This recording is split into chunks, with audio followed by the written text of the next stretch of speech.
Cled y Cwmwl unig. Beth am i ni gael picnic? Hwre! Syniad da! Mae'n ddiwrnod perffaith.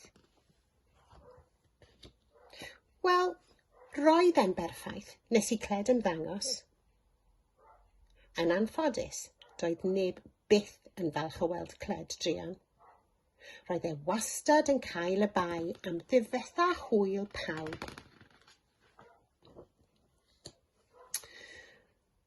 Hoffwn I edrych I lawr ar y byd a gweld rhywun yn gwenu, meddai Cled yn drist.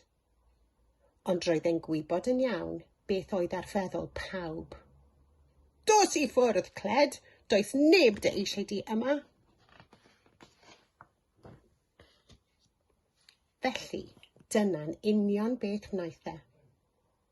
Crwydrodd Cled yn bell I ffwrdd I chwilio am rhywun oedd yn gwenu'n hapus. Bu'n hofran dros y caeau, yr afonydd a'r pontydd.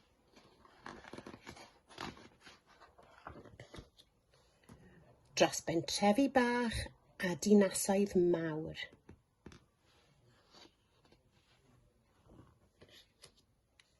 Ac ymhell dros y môr hefyd. Wrth I Cled hofran dros y dŵr, roedd e'n tyfu'n fwy, ac yn fwy, ac yn fwy fyth.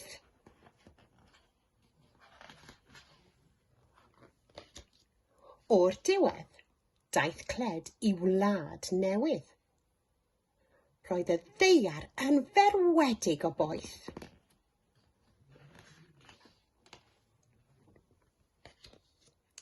Ond wrth I Cled symud yn araf ar draws yr awyr, roedd ei gysgod anferth yn oer i'r ddaear oddi tano. Diolch I ti, Cled, gwaeddodd pawb. Mae'r cysgod yn hyfryd. Roedd Cled yn teimlo mor hapus nes iddo ddechrau crio. Nid dagrau trist, ond dagrau mawr, mawr o hapusrwydd.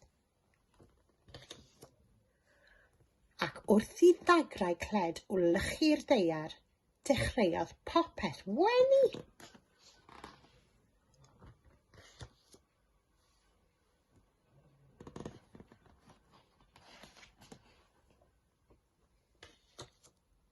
A dyna'r cyfan roedd Cled wedi I ddymuno erioed.